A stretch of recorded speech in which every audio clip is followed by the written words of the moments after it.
Estas cifras son alarmantes y estamos viendo de que hay comercios que si no hay una reactivación van a ir cerrando. Estamos hablando que, por ejemplo, yo estaba viendo que en centros comerciales hay un 40% ya de personas que se han quedado sin trabajo. Estamos hablando de casi 2.000 personas sin trabajo solo en estos centros. Allá donde usted vive, en Alajuela, 500% de desocupación de los locales en la comerciales. provincia de Alajuela, y cada vez vamos a ir viendo más personas desempleadas y desde luego estas cifras son como el comienzo. Entonces es preocupante ver cómo la Asamblea Legislativa junto al Ejecutivo no están llegando a un acuerdo, que deberían trabajar muy en conjunto. Pero, claro, compañeros, para ir entrando en materia, queremos aprovechar este tiempo y darle la bienvenida a don Albino Vargas, él es secretario general de la Asociación Nacional de Empleados Públicos, a quien agradecemos que esté hoy acá en el set de Purga Política. Muy buenas noches, don Albino. Bueno, muy buenas noches. Un verdadero honor estar con ustedes, de verdad muy emocionado por la experiencia de jóvenes ya en el análisis político, económico y social. Eso refresca mucho y de verdad yo muy agradecido que ustedes me trajeran aquí. Bueno, don Albino, excelente que nos pueda acompañar y que nos pueda ayudar no solo a nosotros, sino a la gente que está en casita viendo el programa. Sí. Don Albino, para ir entrando en contexto, ¿a qué es ese llamado que usted está haciendo? ¿Necesitan los costarricenses de verdad ya salir a las calles y decirle al gobierno no más? Sí, necesitan salir a las calles en grandes cantidades, en una verdadera unidad social, cívica, sin distingos desde cualquier punto de vista. Primero, yo quiero darles una mala noticia a ustedes cuatro, y a los señores de las cámaras, y a todos los que nos están viendo. Cada uno de nosotros debe en estos momentos 4.400.000 colones. La deuda del país es 22 billones de colones. Si lo pasamos en dólares, cada uno de nosotros está debiendo entre comillas, 7.500 dólares. O sea, tenemos una deuda que en criterio de la ANEP no se puede pagar. Y es una deuda que está carcomiendo los intereses, está carcomiendo el presupuesto de la República, el que pasa por la Asamblea todos los años, ya en un 40%. Es decir, de cada 100 pesos que el gobierno recauda, ¿verdad? Y que ahora le cuesta más todavía recaudar, 40 pesos es en intereses. Entonces ahí nosotros tenemos una terquedad desde el punto de vista de que algo hay que hacer en materia de la deuda del país. Una moratoria, una reestructuración, una reingeniería, una condonación, no sé. Pero efectivamente no le han hablado claro al país. Los políticos de todos los partidos no le han hablado claro a la gente de ese endeudamiento. Y vean, y ese endeudamiento es porque el Estado, como permitió, toleró, fue cómplice de gigantescas evasiones fiscales y de gigantescas exenciones y exoneraciones.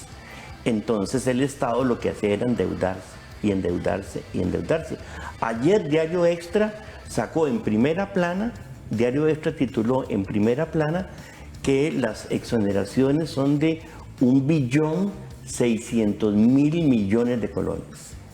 Y hace días el que era ministro de Hacienda, don Rodrigo Chávez Robles, viene diciendo que la evasión tributaria, la evasión de impuestos anualmente es de 3.800 millones de dólares. En términos del Producto Interno Bruto, más o menos usted conservadoramente usted tiene 6 puntos de PIB en robo de impuestos y 6 puntos de PIB en exenciones y en exoneraciones. Casi 13 puntos de PIB. Por eso estamos quebrados, por eso estamos al borde del colapso. Don Albino, ahora que mencionaba acerca de que estamos al borde del colapso, yo sí quería saber cuál es su criterio acerca de estos cambios o de estas renuncias que se dan a nivel del Ministerio de Hacienda precisamente, y de la poca transparencia que tiene este órgano como tal, y de la ineficiencia que tienen para recaudar impuestos. Entonces, ahora sí, ¿el problema radica en la ineficiencia o es que el presidente como tal no tiene potestad para dirigir? Vea, hay varias cosas. Primero, nada más hagan numeritos ustedes. 3.800 millones de dólares en evasión por año. Multiplíquelo por 10 años. Entonces son 38.000 millones de dólares. ¿Verdad? 38.000 millones de dólares. Eso es casi igual al endeudamiento del país en este momento, que anda parecido. Lo que usted dice de Hacienda es, ahí hay que pedir cuentas. Hay que pedir cuentas a todos los ministros de Hacienda que estuvieron en los últimos 10 años, a todos los que estuvieron en la Dirección General de Aduanas, en la Dirección General de Tributación, en la Dirección General de Hacienda. Porque muchos de esos jerarcas, ¿verdad?, que tenían que ver con el robo de impuestos, ¿verdad?, estaban en esos grandes puestos de Hacienda y era como una silla giratoria. De un gobierno a otro saltaban a esas firmas privadas de gran renombre de contabilidad, de contaduría, ¿verdad? Y luego retornaban a esos puestos de Hacienda. Es decir, yo creo que en Hacienda hay mucha gente honesta, pero ahí se desarrolló una red de corrupción,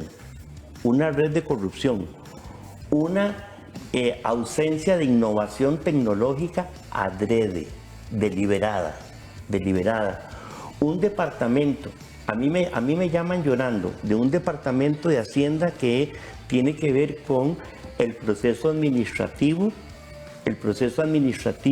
de los que no pagan impuestos para cobrárselos, ¿verdad? Debilitado ese departamento, como diciendo, adrede dejemos que venzan los plazos de los evasores de impuestos para que prescriban los procesos de cobro. No, es una barbaridad.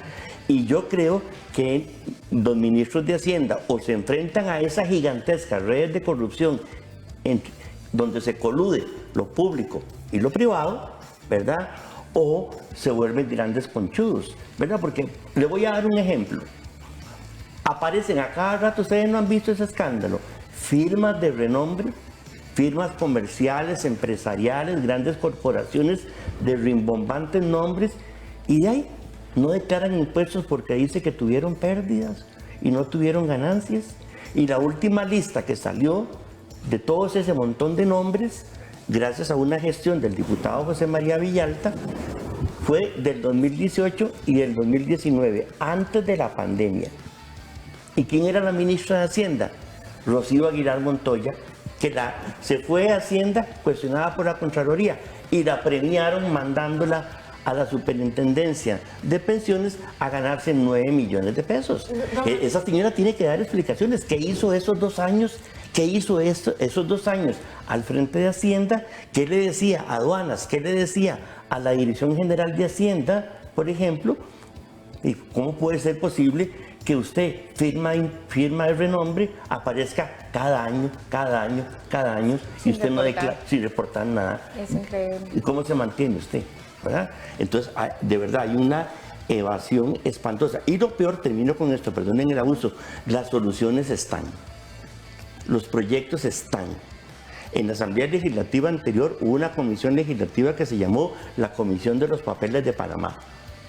Y señaló uno por uno los proyectos que había que promover. Y mire, no ha pasado nada. Bueno, y curiosamente, de hecho, la OCDE habla de medidas que hay que, digamos, restringir la evasión y medidas institucionales que no se hacen. Pero sobre esto la OCDE yo le quería comentar porque precisamente lo que dice la OCDE en el informe hacia el gobierno es que de alguna forma hay instituciones públicas que se han zafado de la regla fiscal, que bueno, esta fue esta gran promesa que le hizo el gobierno a la OCDE, vamos a aplicar la regla fiscal, vamos a aplicar el combo fiscal y dice la OCDE, sorprendentemente hemos visto en cuestión de meses que varias instituciones se han podido zafar y meter lo que ya sabemos a la cuartazos, presiones en las que usted también ha estado presente. Entonces, bueno, lo que la OCDE le dice al gobierno es que va a tener que aplicar la regla fiscal a esas instituciones y que ya no va a poder zafar. Bueno, ¿Usted qué dice con eso? En primer lugar, los que creen que lo que diga la OCDE es santa palabra están muy equivocados.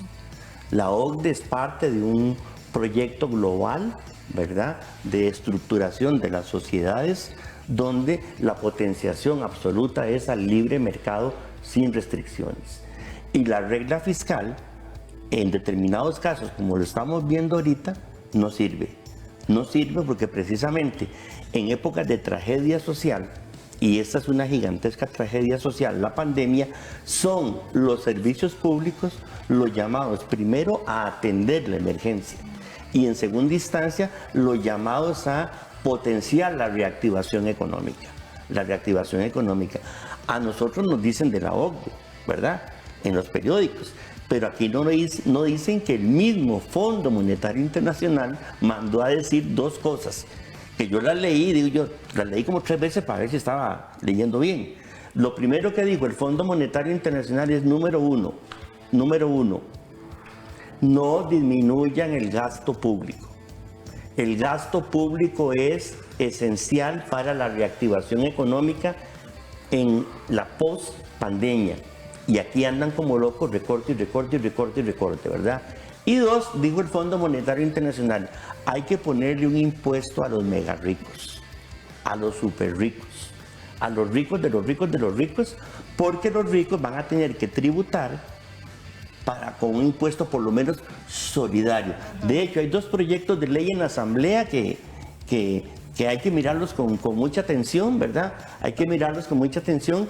Uno cree que les falta mucho, pero efectivamente, como no son tiempos normales, no son tiempos ordinarios, aquí creo que están tomando medidas que no están acorde con lo extraordinario de los tiempos que estamos viviendo. Entonces, toda la gente que está muriendo, está con hambre, que está sin trabajo, que tiene que seguir pagando impuestos, es la que están sacrificando por, digámoslo así, popularmente, por una torta de 10 años de evasión fiscal a lo loco y de exenciones y exoneraciones a lo loco. Y precisamente con ese punto, esta semana da un dato la Contraloría.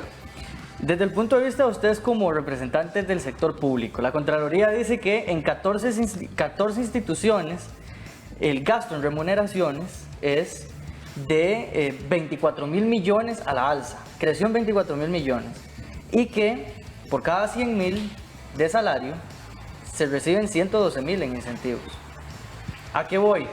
Ustedes como parte del sector público ven necesario que se apruebe la ley de empleo público y la reestructuración estatal como parte contributiva en esa reducción del gasto. Lo primero que hay que decir es que hay que leer bien ese informe de la Contraloría, porque ahí se hace mucho énfasis en todo el tiempo extraordinario que ha tenido que pagarse en muchos servicios públicos para la atención de la pandemia, ¿verdad? Entonces, no es que en todo lado creció eso, porque hace tiempo los empleados públicos tienen el salario congelado, las anualidades congeladas y no hay reajustes casi por costo de vida. Entonces hay que desagregar eso. Segundo, en materia de empleo público, ahorita me entero en la tarde que el mamarracho que mandó la señora Pilar Garrido como proyecto de empleo público, la OIT, que es muy conservadora, porque la OIT calcula la voz patronal, la voz obrera y la voz de los estados, la OIT está diciendo con palabras elegantes lo que yo les acabo de decir popularmente. Ese proyecto de ley es un mamarracho, ¿verdad? Es un rejuntado de ocurrencias, ¿verdad? Es una colección de violaciones de jurisprudencia, de violaciones del derecho internacional, y lo que va a hacer es más enredar la cosa. Si usted quiere mejorar el empleo público, usted no lo puede mejorar si en una mesa no está empleo público, deuda, intereses de la deuda, evasión, elusión, exenciones, exoneraciones. Todo lo fiscal hay que ponerlo en la mesa.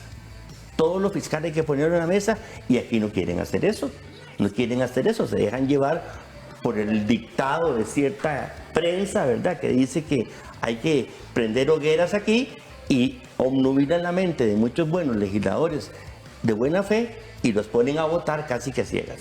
Don Albino, ahorita para ya terminar Sí. en esta etapa de entrevista, me encantaría mencionarle a usted unas 3 palabras y Sí. que usted me diga lo primero que se le viene a la mente, correcto. Está bien, voy a ver. Entonces, parte de estas palabras sería don Carlos Alvarado, Un estafador político, deuda pública, impagable, Ministerio de Hacienda. hay que reestructurarlo. Muy bien, don Albino. Más bien, muchas gracias Muchas por gracias a acompañarnos en ustedes. este espacio de Purga Política. Y ahora...